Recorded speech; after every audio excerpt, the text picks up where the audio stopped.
day. I am Ann Mazikowski, President of the League of Women Voters of Central Delaware County. And on behalf of our league, I want to thank you for joining us for our hot topic. The court has spoken on Pennsylvania school funding. Now what? The mission of the League of Women Voters, a nonpartisan political organization, encourages informed and active participation in citizenship, elections, and democracy, and works to increase understanding of major public policy issues and to influence public policy through education and advocacy. One of the ways we help fulfill our mission to empower voters and defend democracy is to offer presentations to inform the public and voters on the importance of exercising your right to vote within our democracy. This presentation was coordinated by members of our Civic Education Committee. Our moderator, Dr. Joan Duval Flynn, is an active member of our Civic Education Committee and the Education Committee of Delaware County Black Caucus. Joan has a strong background in education with a Doctor of Education in Leadership and Innovation from Wilmington University. She is the founder and chair of the Trauma Informed Education Coalition.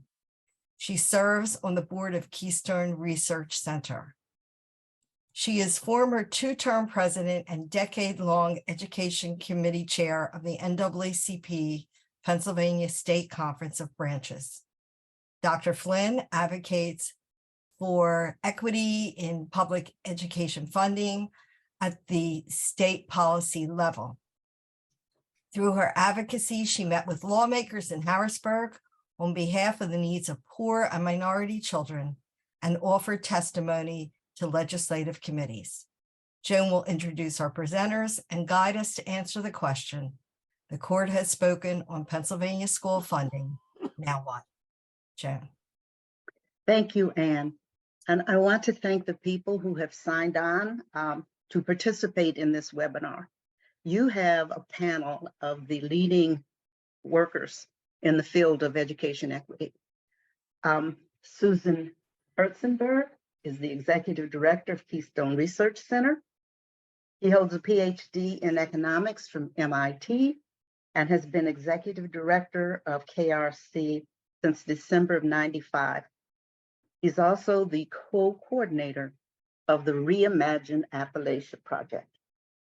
Susan Specker, executive director of Education Voters of Pennsylvania. Her mission is to ensure elected officials adopt and implement a pro-public education agenda. Michael Churchill, he's an attorney at the Public Interest Law Center and one of the lawyers representing the school districts, organizations, and parents in the landmark case, the now landmark decision. He has also done litigation for League of Women Voters concerning Pennsylvania's congressional gerrymandering, argued that case in 2016, and he argued that successfully.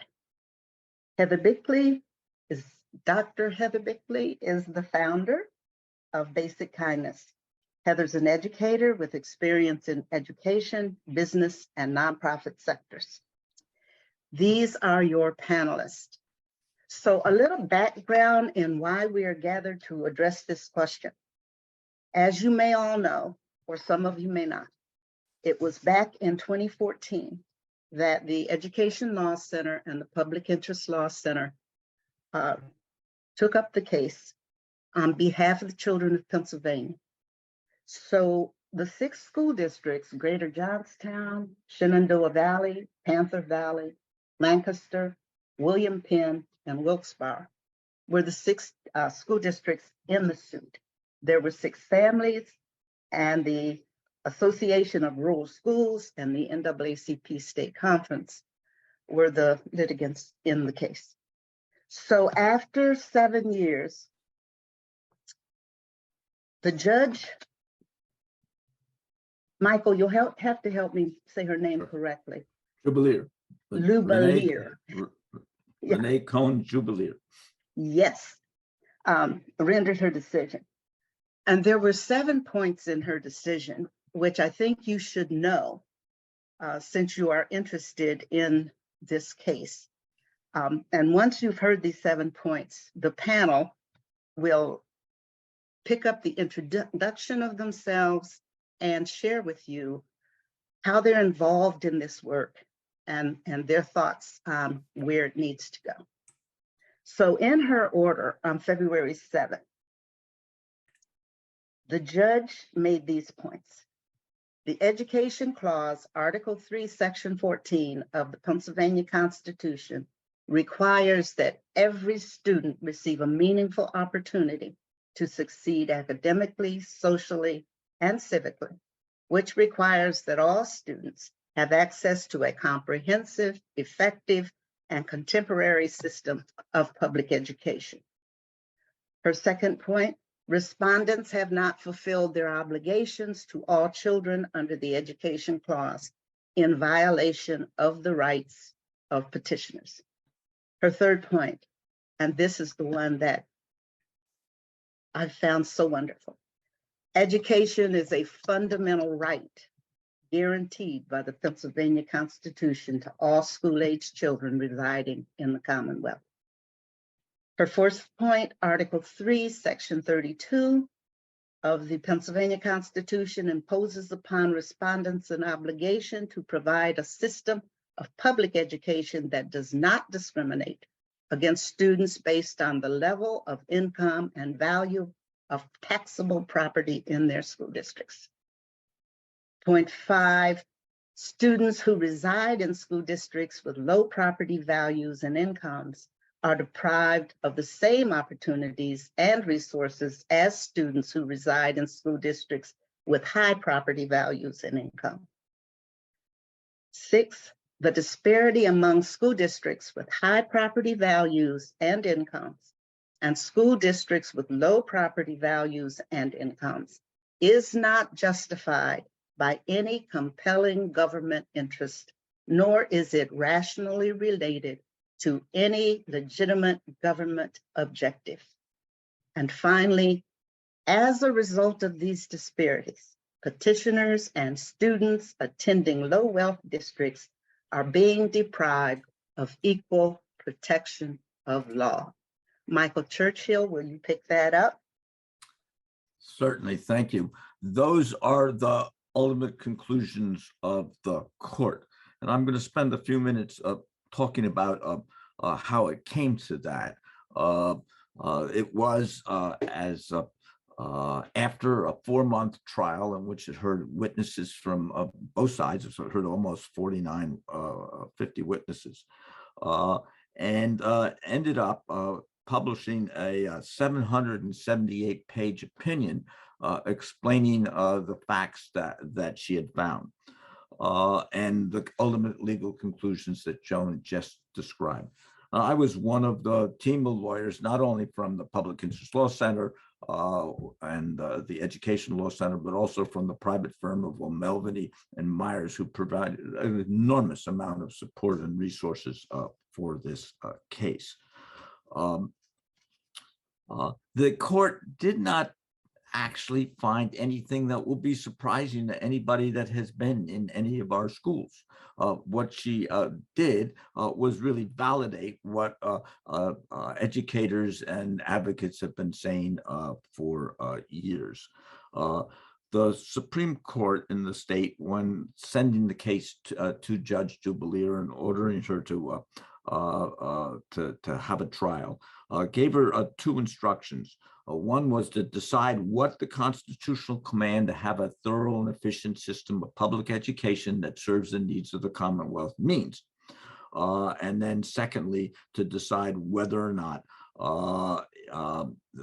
it has been met and complied with. As Joan said, she said that it requires a meaningful, and that's an important word, opportunity to succeed academically, socially, and civically, and that this requires access to a comprehensive, effective, and contemporary system of education. This is in line with what other states who have a similar constitutional clause has also found. But it's important because it is the first time that it has been stated in Pennsylvania. And then, as Joan said, she found that this is a fundamental right given by the state constitution because of the fact that it was in our education clause and because of the structure that it plays in the state government. When it came time for her to decide whether it was being complied with and whether the Equal Protection Clause was being complied in, she did not have much difficulty because she had heard from superintendents, teachers, business officers, other administrators about the daily struggles they had with the deficiencies in funding and resources and the triaging that they had to do in order to decide who got the scarce help that was available. She reviewed carefully what kinds of resources were deficient. She looked at staffing. She looked at technology.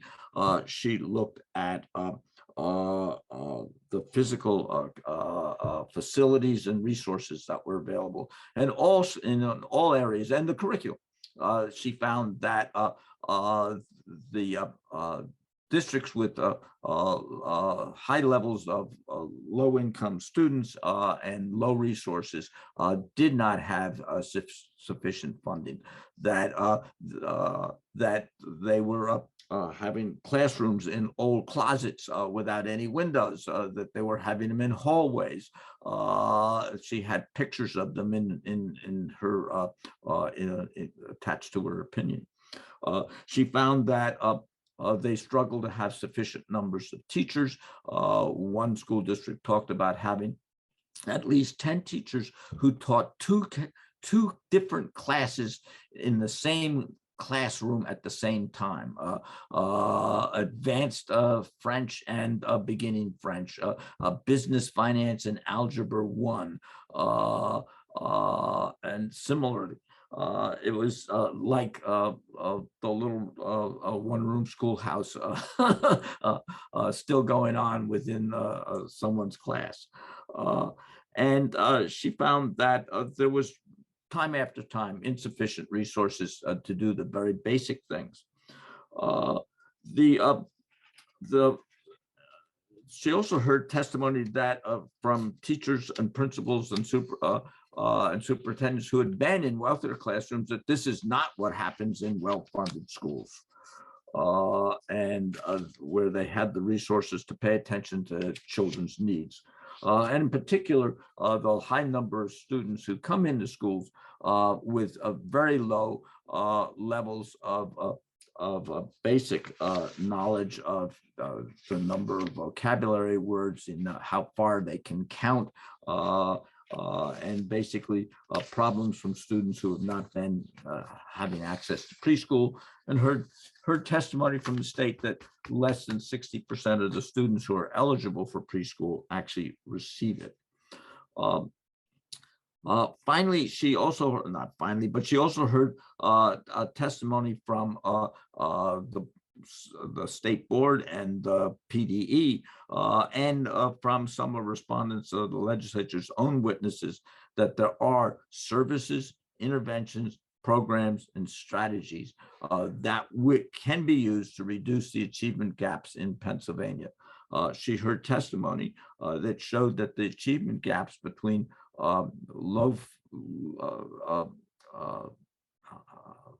low wealth districts and high wealth districts, and between poor students and economically disadvantaged students and those who were not, and between white students and minority students were the widest gaps in the country.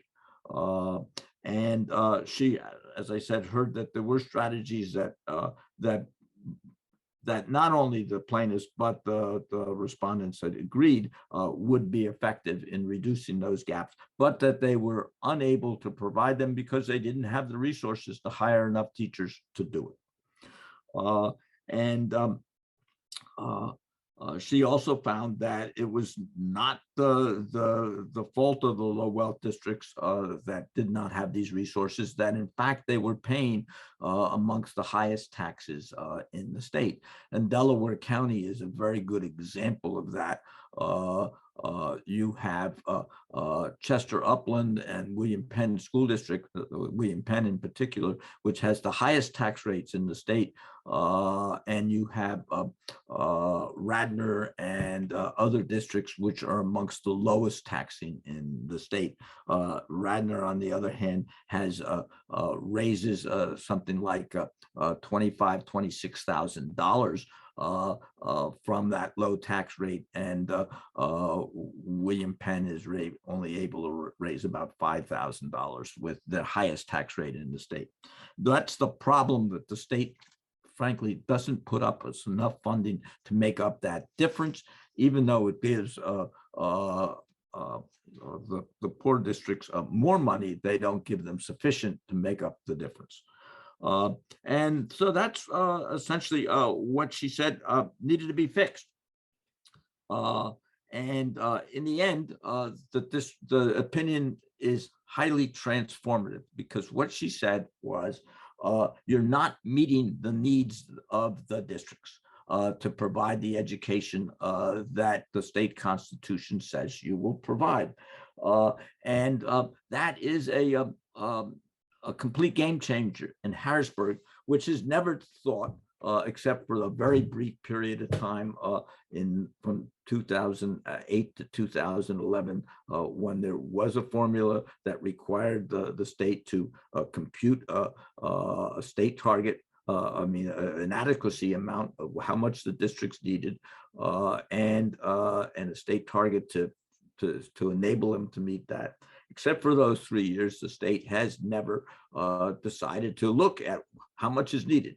So that will be the essential game changer here, to decide how much is needed and then actually have the state provide that amount of funding. How will we know? The other thing that the decision said was fixing this system is going to require the cooperation of everybody, the legislature, the executive, and the districts represented by the plaintiffs here. And said in the first instance, it's up to the legislature and the governor to come up with a proposal as to how to fix it in conjunction with the plaintiffs. So that's the process that we will be undertaking in the future. The test of whether or not they are fulfilling and complying will be, do they end the disparities, which she found? She found that there was over $4,000 difference in spending per student between the well-funded districts and the poorly funded districts. And she found that they didn't have enough resources in the poor districts. And so that's the second test.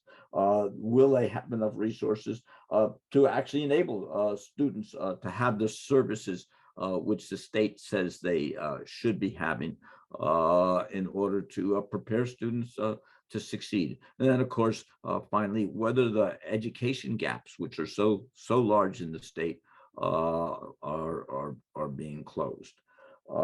So that's what her opinion says, what it directs them to do. I do want to say, because there's been some suggestion in the conservative press in the state and by the Commonwealth Foundation in particular, that the solution is just to give backpack vouchers to students.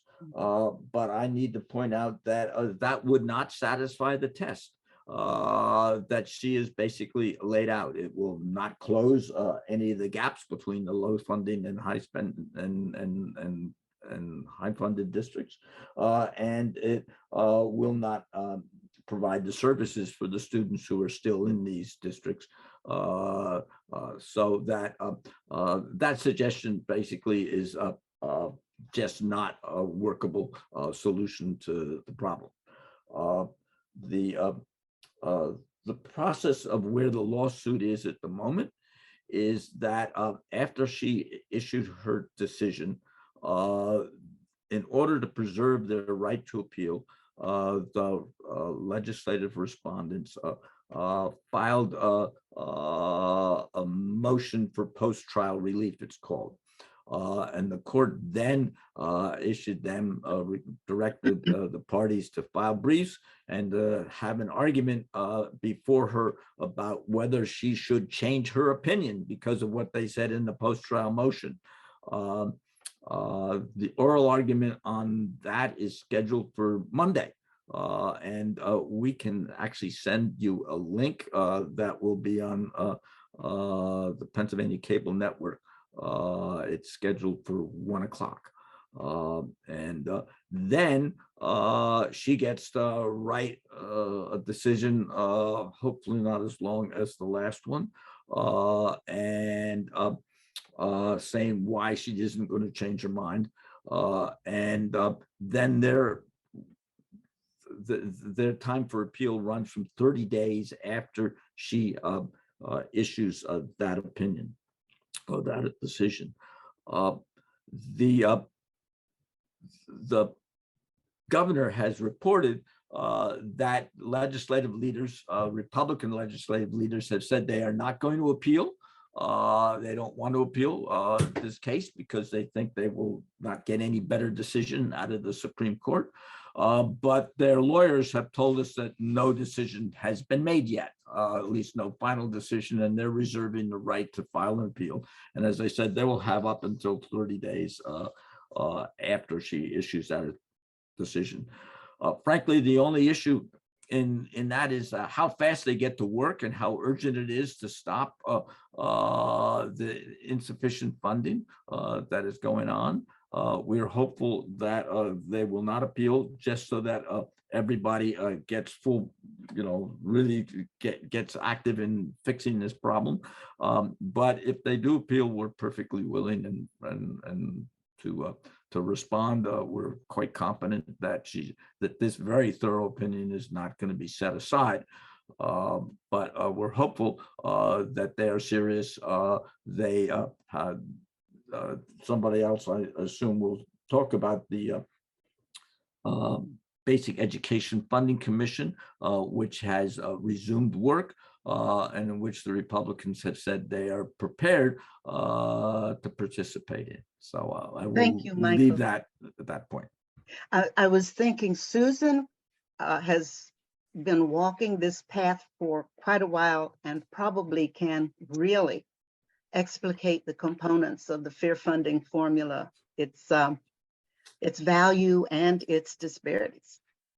Yep. And so, I think that the role that Ed Voters has played in a lot of this is making sure that as this lawsuit is happening, we are building the public and political will in Harrisburg for the people who are there who have the power to actually fix the system. So actually, that was what I was going to talk about, if that's okay, how this lawsuit decision is just this amazing opportunity that we have in Pennsylvania, literally once in a lifetime for anybody who is an advocate to be able to get the system fixed. But we know in Harrisburg that we have this problem because for decades, lawmakers have just chosen to say, we'll put in whatever money we feel like and kids get what they get.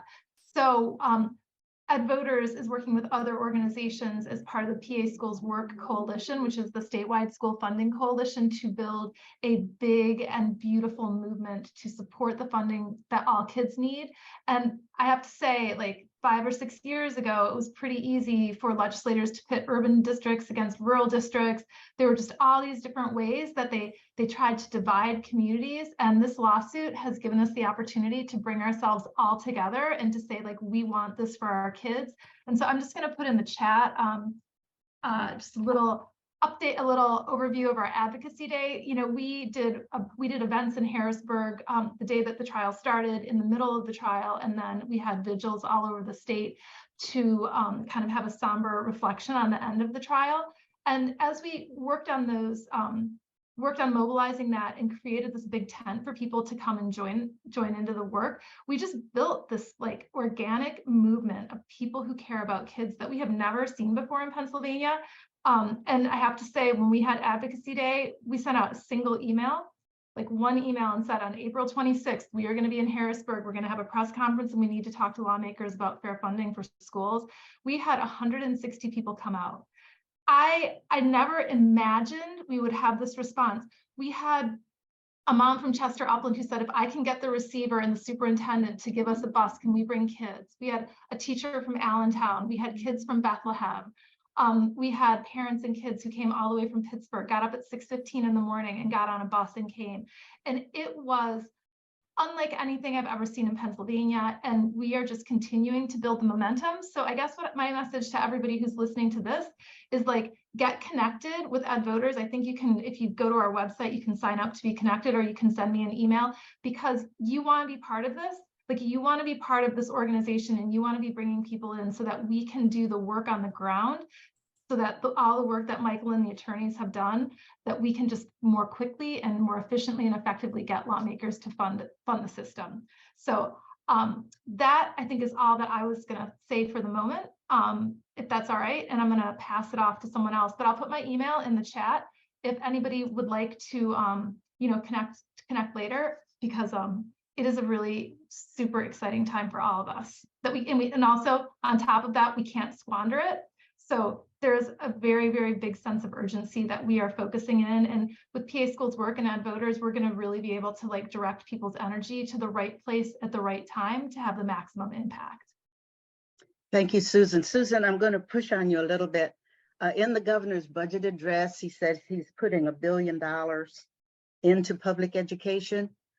Could you explain to folk who may or may not be crystal clear, how does the current fair funding work, and what are the difficulties in?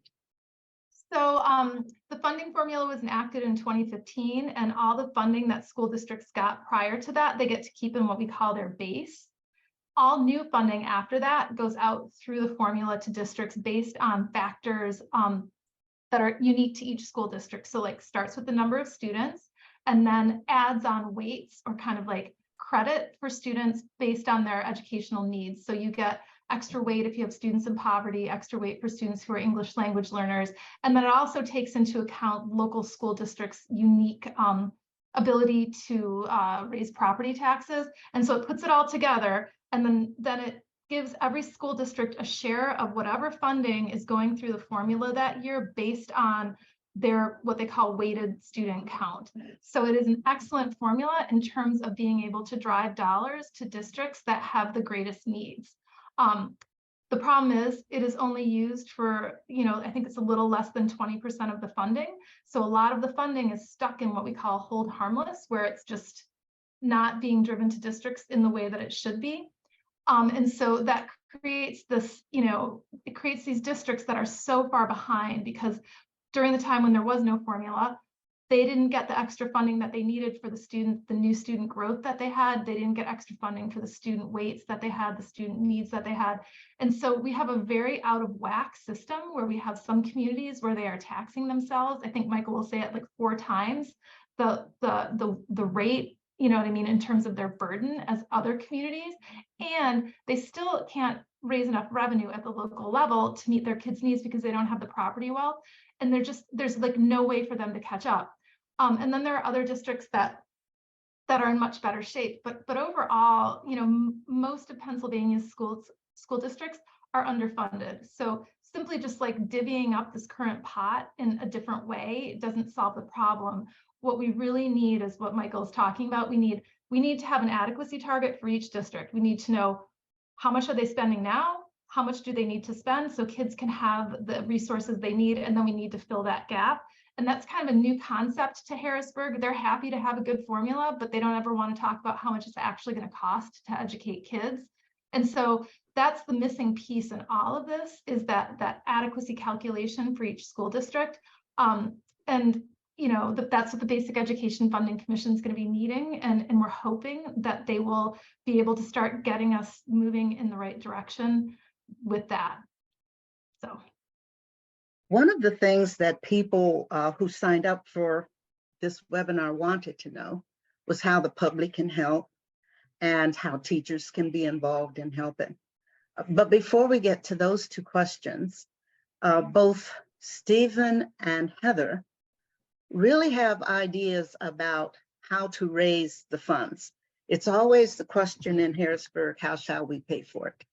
And this $1 billion is not what is predicted to be needed to achieve equity across the state school districts. So, Stephen, do you want to talk about what Keystone Research Center knows about how to raise these funds? Sure. Thank you so much, Joan, and I'm glad to be here. So the good news is that there are ways to raise revenue from folks with the ability to pay to get the Michael's estimate is $4.6 billion that's needed. Let me say, Steve, just to interrupt that's the low figure. Okay, Yeah, no, that's yeah. talking about basic education funding. It does not even begin to deal with the physical capital needs. Okay, so yes, that's a fair number, but I want to say I think when we end up doing a real study, we're going to find that it's going to be higher. So I'm going to talk you through some options in terms of revenue. I mean, this will underscore Susan's point about political will, because these revenue raising options may be fair and maybe not that burdensome to anyone, but winning them is going to take a lot of work. So Keystone Research Center is a statewide progressive economic think tank started partly in response to the Commonwealth Foundation, which began operating in 1987. They got a 10-year start on us. We started operating in 1996. Our mission is to promote more broadly shared prosperity, as opposed to their mission, which is to promote less broadly shared prosperity. I mean, you smile, but that's basically their mission. Anyway, through research, strategic communications, advocacy, and coalitions, we are like Ed Voters and like Michael's group, one of the partner nonprofits that participate in the Pennsylvania Schools Work campaign, and KRC is also very proud to be the fiscal sponsor of Susan Spicker's Ed Voters. In terms of the revenue sources, I'm going to talk about 4 approaches. One is something called the fair share tax, which is a more progressive way to structure our income tax. The second is a severance tax. The third is an adult use cannabis tax. And the fourth issue is corporate taxes and closing corporate tax loopholes. As a bit of basic background on the Pennsylvania tax system, it is what we call upside down, which means that the share of income you pay in state and local taxes goes down as you get richer. And so that's a pretty simple reason. The 3 main state and local taxes in Pennsylvania and in other states are income taxes and property taxes and sales taxes. Income taxes in Pennsylvania are, for the most part, flat. Everyone pays 3.07%. There's exceptions for seniors and people at the low end of the spectrum, but most everybody pays 3.07%. Whether you're a billionaire or whether you're a family earning $40,000 or $50,000. And then the other 2 main taxes, property taxes, take a smaller bite from people's income as they get richer. As I like to say, there's only so much McMansion you can buy. And then sales taxes, again, the same thing. Sales taxes are imposed basically on many basic consumer goods, not on food and clothing, thankfully, but people, as people get much richer, there's only so many cars you can buy. People spend more when they get rich, more of their income on travel and a lot of different services that aren't taxed. So when you put those 3 things together, those 3 taxes, 1 that's flat and 2 that are regressive, you end up with the top 1% in Pennsylvania paying 1% of its income taxes. 6% of its income in state and local taxes, and the bottom 20% paying nearly 14%. So one way to address that and to raise the money we need to fairly fund our schools is to restructure our income tax. People think that the Constitution prohibits a progressive income tax. It does prohibit graduated income taxes, where, you know, when you get to different income thresholds, you pay more. So if you live in New Jersey and New York, you pay 10% or more at the highest end. But actually, we think a fair reading of the court decisions is taxes in Pennsylvania only have to be flat on each kind of income, class of income. And so you can, in fact, tax wages, dividends and profits, interest, there's sort of 8 different classes of income, royalties. And so the basic idea is, without any change in the Pennsylvania Constitution, is you can tax the kinds of income, we call this income from wealth.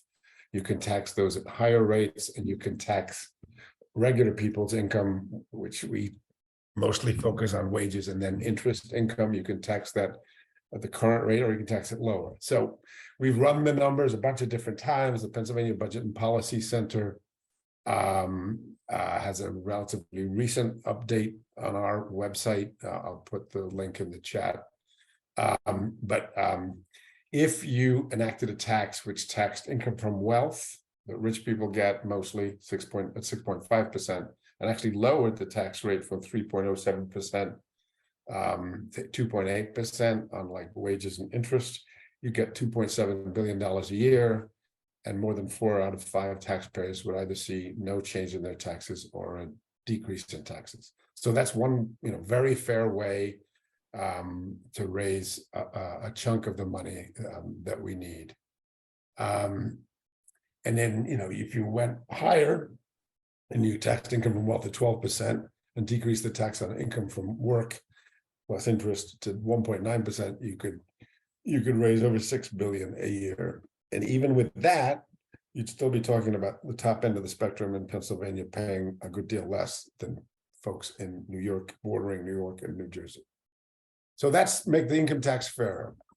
Second thing you can do is a severance tax. We're the second largest natural gas producer in the US. We remain the only major gas producing state that doesn't have a tax on the value of the gas that's extracted, the amount that's extracted times the price. We have an impact fee, which which is per well and doesn't go up with the value and amount.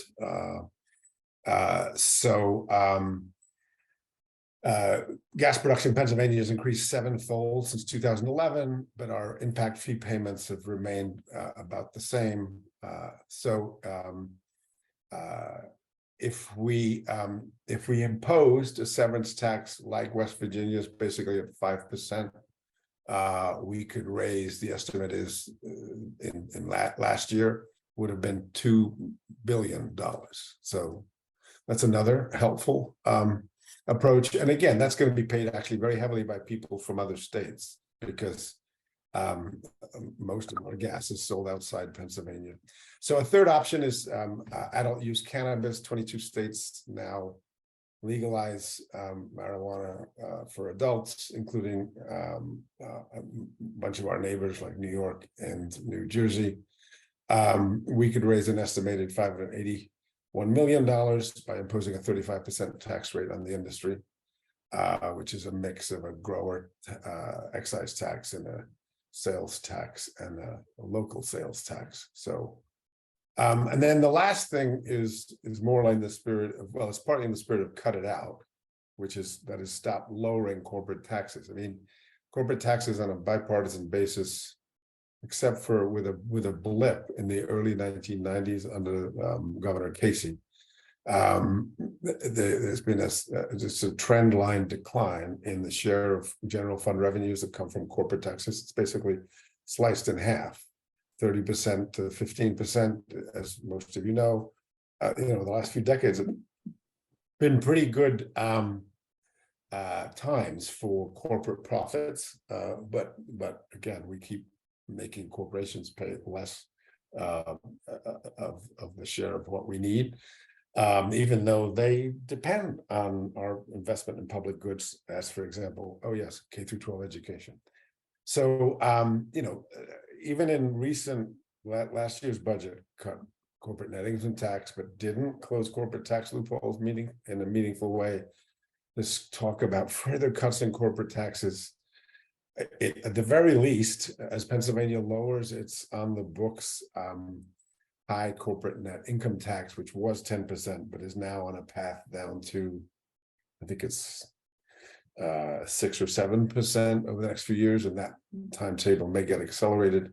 Anyway, if we couple that with making it harder to really fix your books, right? What happens is companies with profits, multi-state companies with profits in Texas, in Pennsylvania, can modify what their internal charges for trademarks is the famous example. Jeffrey Giraffe, when Toys R Us was alive, was a Delaware holding company, and all the other states would pay for the right to use Jeffrey Giraffe, whatever was necessary to lower their taxes in the other state to zero. Anyway, we could get another nearly 700 million that way. So let me stop. Again, it's back to, there are ways to raise revenues from folks with the ability to pay. It's not a technical problem. It's a political challenge. Thank you, Steve. It's always reassuring to know that the research center has figured out what could be done. We don't hear it many places. So now, Dr. Beckley, you had done your research, looked at some approaches that the state takes to funding programs, and you have recognized ideas on how these funds could be raised. So would you like to share those? Sure. First, though, I'm not sure how many of us are educators or spend a lot of time reading about school finance. So I just wanted to clarify, we keep using the term adequate. And I think somebody explained it a little bit in the beginning, but when we talk about school funding, we talk about adequacy, equity, and or equality. And adequate is literally the basic bottom dollar amount that is needed to educate a child. So when we're talking about this fight, we're not even talking about equal. We're trying to get to adequate, to the lowest number necessary. Equals everybody getting the same. And then equitable would be funding that's distributed more equitably. And what we've been hearing, and I think there's a graph now that's available in the chat that shows 91% of school funding that was spent in 2017-18, I think, was spent from state and local sources. And local sources make up almost half of that. So when there's an equity in local source funding, the state has to make up for that. And I took an approach to looking at how the state could make up for that by looking at a grant that the state education, the Pennsylvania Department of Education provides, called the Pennsylvania Commission on Crime and Delinquency School Safety and Security Grant.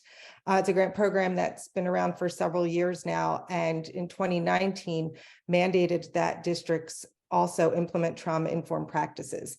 And my research took a little bit of a different perspective. I was looking at a cyclical connection between institutional and community trauma, how that contributes to inequities in school funding, which contribute to an opportunity or an achievement gap that we're looking at. And I saw those three things as a cycle that continue to perpetuate each other. And so taking a look at this one school grant that was aimed at reducing trauma, I wanted to see if it was being distributed equitably so that it could be used as a solution as opposed to perpetuating the trauma that happens, the institutional trauma that happens when there's less school funding. So I did that research, and what I came to see was kind of interesting. To a large degree, it was being distributed inequitably. Race definitely played in. If you were, depending on the percentage of white children in the district got more money than more money per student than districts with the percentage of Black students in schools, how much they got per student. They were contrary to each other. But there were two different grants, and some of the research that I found opportunities for these grants to be used to supplement some of the school funding. So we're talking about the basic education funding formula, which if you do click on that chart, that's I think Ann posted, and then I posted an explanation of the fair funding formula. And I think somebody mentioned this earlier, you'll see it's about half of all school funding. So while we're looking for solutions to try to identify how to create some more equity in that distribution, we also have the entire other half of how we fund schools in Pennsylvania to look at. And I think that grants, particularly grants aimed at alleviating trauma or providing remediation for past grievances and past underfunding, are one of the ways that we can do it. Two last things I'd like to share, and then I'll pause. We talk about these gaps a lot, and there's a wonderful researcher, Dr. Latson Billings, and she encourages us to not think about gaps as much and to look at the inequity in education funding as a debt, that we owe a debt to previously underfunded schools as opposed to looking at the gap. Additionally, one of the ways that I looked at my research was we tend to look at things after the fact and try to implement trauma-informed policy. But I thought that it would be important as we are drafting new policy and new funding formulas that we do keep trauma-informed policy almost as a theoretical lens, or something that we embed in these funding formulas so that we don't perpetuate previous issues. And I hope that answered your question. And yes, there's a few more words that I'll try to remember to share some links in the chat as well. Thank you, Heather. Kathy, there are some questions in the chat if you'd like to share those with the panel. Yes, this is one from Jack. He asks, can you characterize the districts or areas that have a stake in maintaining the old harmless funding and in minimizing the amounts distributed by the fair funding formula? Would one of you like to? I just want to chime in as the person who trooped around Pennsylvania to the hinterlands with a sign that said "End Harrisburg School Funding Hunger Games," like pre-COVID, because yes, there are some school districts that benefit from hold harmless, and I'll let Michael hop in here to talk about that a little bit more, but it is an incredibly unproductive conversation for us to have to talk about some districts that have too much funding and thinking about taking that away is some sort of solution, because I have been in deep rural areas of Pennsylvania, as has Michael, and there are some desperately, desperately poor communities where there is literally no property tax base. There is nothing there but houses and farms. There is nowhere for these communities to raise any kind of funding. And the whole idea that a solution would take money from one group of poor children to give it to another group of poor children is not something that, at least with Ed voters, that we want to get engaged in. We want to make sure that all kids have everything that they need and that we are not trying to pit one group of kids against another. But I'll let Michael jump in. I think that's a very good summary. Most of the areas that have benefited from it, and by the way, I've taken now to calling it hold harmful rather than hold harmless, because in fact it is a harmful piece of the puzzle. But I agree with Susan that it really is not a helpful way of looking at it, because when you look at the areas that are predominantly been helped by the provision that you're not going to adjust their current the amounts that they have been receiving, are ones that have been declining in growth or been stagnant in growth, and that therefore on a per student basis it looks like they're getting more money, and in fact they're not. They're getting the same amount and they have less students, and it looks like it's more. Most of those areas, as Susan has said, when you look on an adequacy lens as was described, adequacy basically means how much do you need to be able to meet state standards.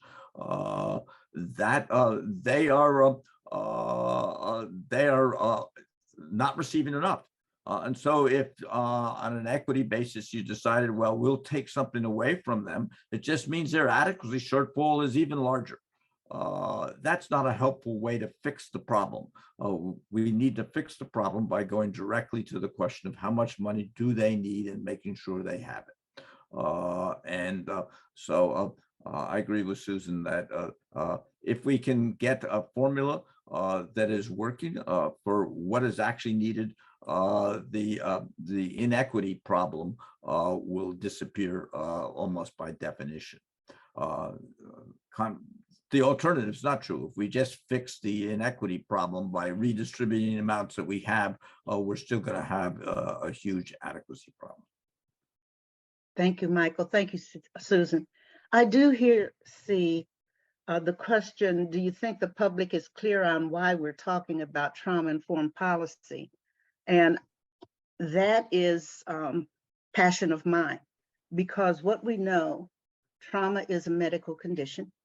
It impedes learning. We believe from Trauma-Informed Education Coalition, it is a major reason why students are not learning well and not performing well on these tests. Statistics today, giving the number of children committing suicide, the number of young people who are espousing depression, the number of young people who are suffering mental illness of other kinds, due to the trauma not only of COVID, but the gun violence, as well as the overall social chaos. So that is one of the reasons that we talk about trauma, and one of the reasons that we work so hard to get the Fair Funding Commission to include it in the fair funding formula, which they did. They put it behind the word poverty. So, and poverty is a main cause of emotional and psychological trauma. So that's why we're talking about trauma. It plays a big part. When the school is underfunded, the mental health support is not there.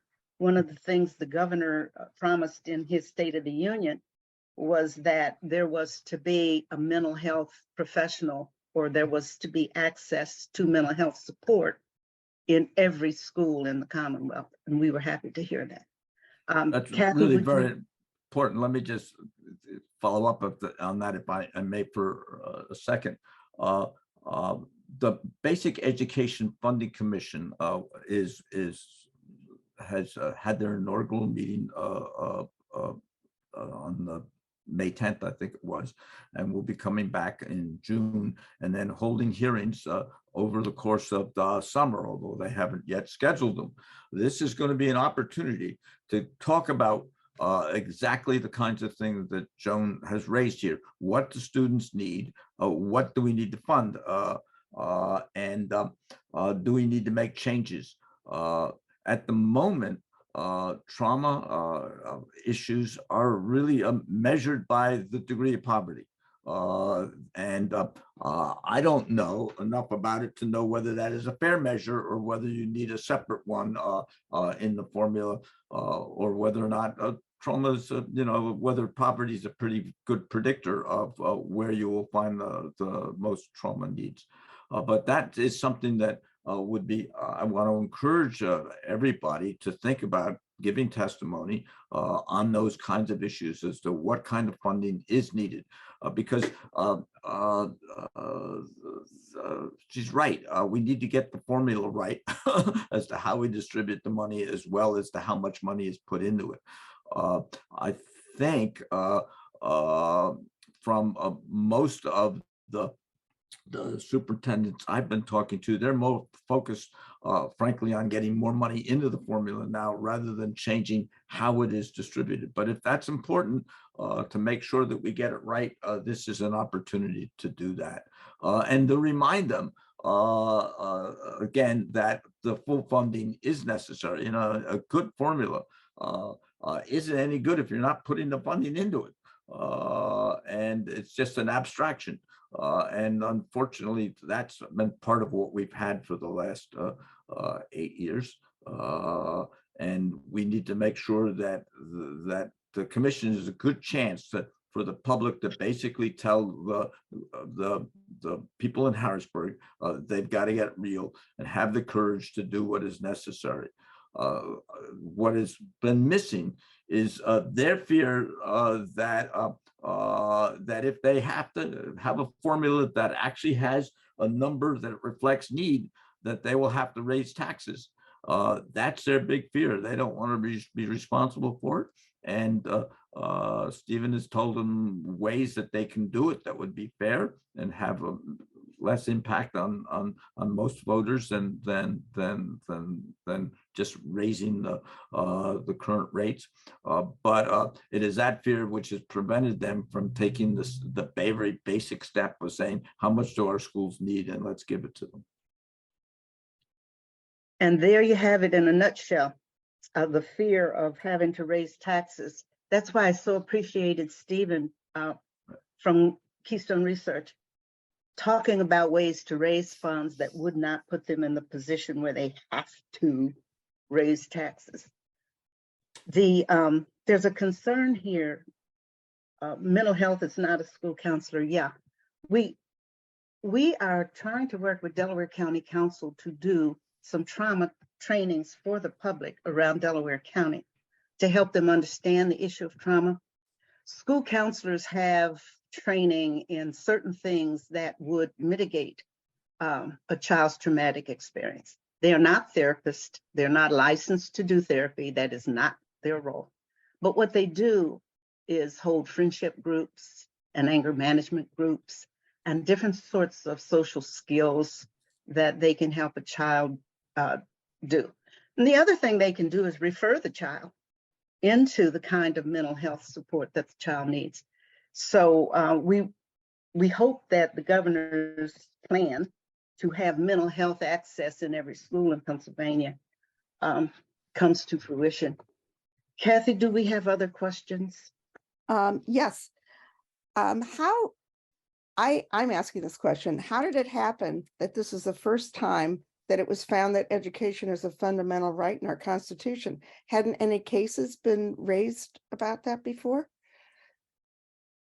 No, well, there had been one or two cases where it had sort of been peripherally raised, but it had never been the central holding in a case. And so, and in part because several years ago, they had basically said they wouldn't hear a case on school funding.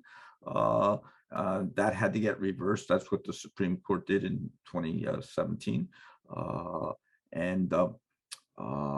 But no, there had not been any cases which had formally decided that, and that was one of the instructions that the court gave to the lower court to decide here. Michael, you've talked about the Monday's post-trial motions and then other Right. deadlines and when commissions are meeting. Is there if you were looking down big picture, can you give us some kind of time frame where we might get some resolution to this for more fair funding? Well, I'm hopeful. What our organization is going to try to do is just make sure that there is that it can be start to be addressed in the next budget. Okay, the governor's budget this year really came out too soon after the decision to be able to incorporate it, and it will take some time to do this kinds of studies to be able to determine what are the kind of costs that we're talking about. But that is doable by the beginning of next year when the budget will be made, and so that's our goal. It will not, I mean, when we're talking about these large amounts of money, nobody believes that the districts could absorb all of it in 1 year. This is going to have to be phased in a multi-year process. But how fast Harrisburg's table is, I don't know. The Basic Education Funding Commission has a date for it to report. I can't remember exactly what it is. I think it's in the fall. I think it's November, but I'm not certain about that. But yes, they have they're supposed to report out this year, and the question of how to deal with The capital facilities need is going to be a little more complicated because there's no commission basically set up to look at that, and the state hasn't addressed it. But it doesn't have to all of the whole problem be done at once. We need to start getting this money flowing soon. And so, as I said, I hope we will have a decision on what the need levels for basic education funding and special education funding can be done by the end of this year and get into the governor's budget for next year. That's our goal. I'm wondering, the judge did not offer any path forward, simply saying money was not enough and their groups would have to work together. And the governor's speech centered around how groups are going to have to work together. Well, who would be in these groups? Any of the three of you? Susan had to pop off. She had a different meeting to go to. Heather? My dog's going to bark in a second. Sorry about that.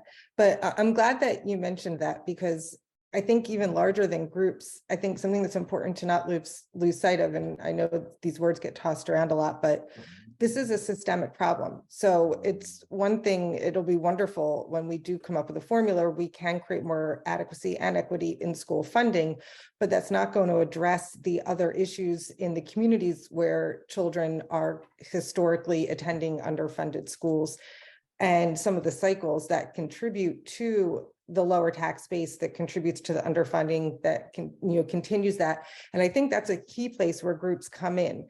So understanding how to spend the money. Most research shows that giving money to schools doesn't change things, but giving money to schools that's targeted and utilized definitely changes things 100% and creates inequities. And so using organizations to address things like mental health, to train teachers, to put more of a community approach into schools, to address some of the systemic issues that perpetuate all of this, I think is a huge place where the groups can come in. Also, we do have a state that, from Pittsburgh to Philadelphia, it looks very different as you continue to go county to county. And so using groups to meet local needs and to understand local needs and how resources should be allocated and distributed locally, I think is also going to be an important piece of it.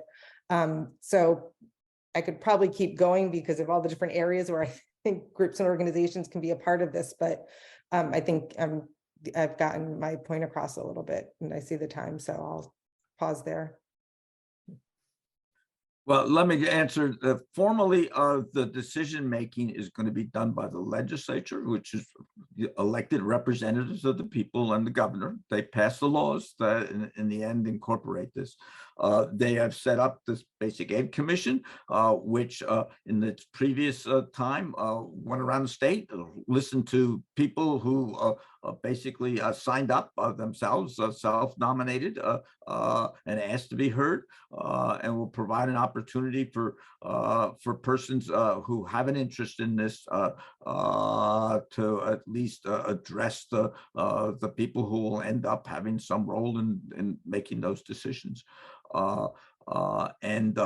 Heather is absolutely right in terms of how it will get used and who will get listened to is an active, ongoing process of a democracy. All right, the stakeholders and the people who feel that they're concerned, the parents in the world need to find them way that they can get themselves heard on those matters. School board meetings are public, as we've discovered, both with the pluses and minuses of that process, as parents have been concerned about what's being taught in schools. But parents also showed that they were very concerned about the absence of schools when the pandemic was taking place, and we need to build on that and the understanding that teachers and schools really had something to provide that was very necessary. And so all I can do is groups like the League of Women Voters are really have a perfect opportunity here to provide forums for people and to provide information as to how they can participate. But every single legislature is going to have to vote. And so just going and meeting in a district office with them is a way of being heard. You don't need to have a formal process.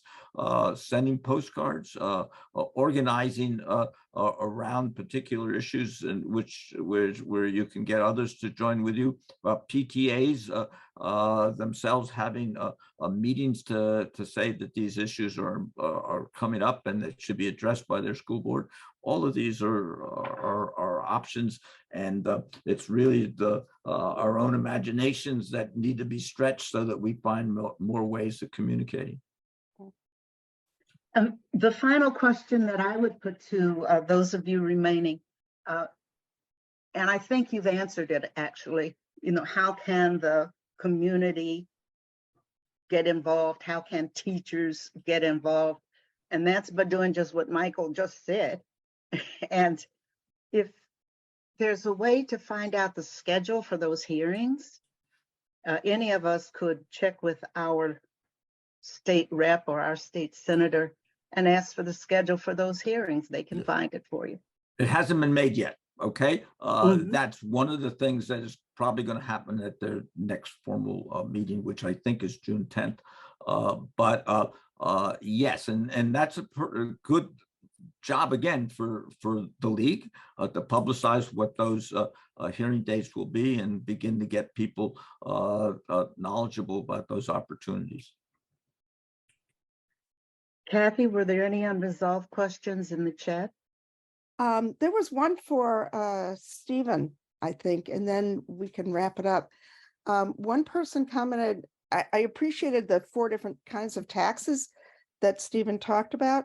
One person commented about the severance tax. Actually, wouldn't that encourage, I'm trying to find it, put pressure on us to continue using fossil fuels when we're trying to get to a green economy? So, and trying to do more green energy. I don't know if you have an answer for that, Stephen. I mean, I guess what I would say is,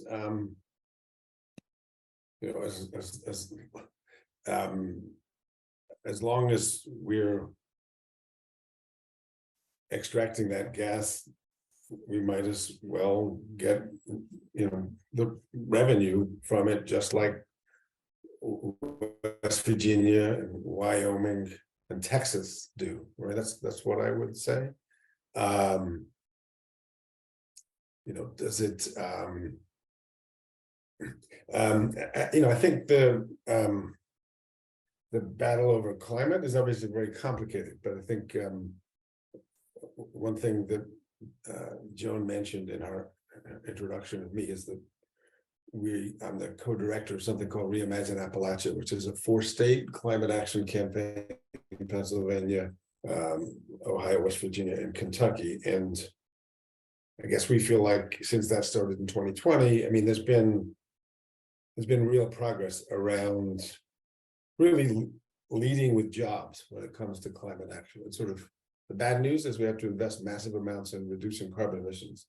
The good news is we have to invest massive amounts in reducing carbon emissions. And that creates a heck of a lot of jobs, including particularly trades jobs. I like to call trades workers and outdoor workers the essential workers of climate response.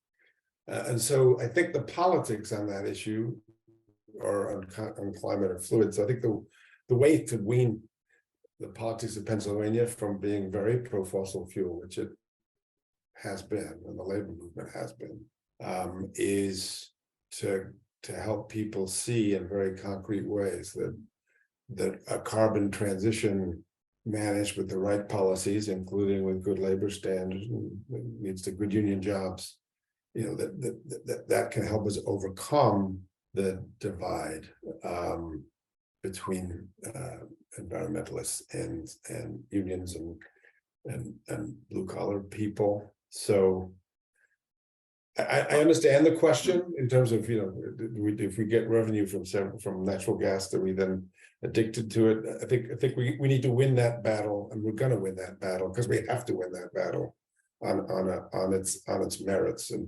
and while we continue to extract the gas, we should get some. Yeah. And I would be even stronger on that. Putting a tax on it raises the cost, okay, compared to the non-fossil fuels. That's good. The question of whether you become addicted and therefore make extra investments in it so that you can keep your the school tax flowing, that's a problem in a sense for another day. We're not doing that yet. And frankly, putting an extra tax and raising the cost is in a sense really the good side of that issue. It does sound like it might be a good issue for us to examine in a future Absolutely. informational session. Joan, I don't know if you have anything to say at the end. I don't want to keep people too long, and then Ann has a quick wrap up. I'll be very brief, Kathy. I just want to thank Michael and Stephen and Susan and Heather for coming to have this conversation today. Each of these people is someone I hold dear in my heart and have the utmost respect for, and their generosity is unbounded. So thank you all for coming and doing this for us. I'll turn this back over to Kathy and Ann. Ann, do you want to wrap up? Sure. I also would like to thank our presenters for sharing your expertise on this really important topic and its impact on not only our democracy, but on public education. It's really vital. So thank you for that. Thank you, everybody. And I will put this session up. I will put this recording up on our YouTube over the weekend, and everyone can get the link. Thank you. Right. And And so we're you'll going be to share, sending the there's links a lot of things that were put in the chat. Yeah. Capture those and we'll share those out. We do have 2 more programs that we're finishing on our fiscal year. There's going to be one more hot topic on June 2nd, and the title of that is Healthcare Fraud Costs Us All and Not Just Money. And then we have our annual meeting on June 6th. So if you're a member of the league, we really would love you to be part of that annual meeting. It's going to be again via Zoom, and you can go to our events calendar at lwvcdc.org to find all the details. So thanks again. Thank you very much, everybody. Bye-bye. Bye-bye.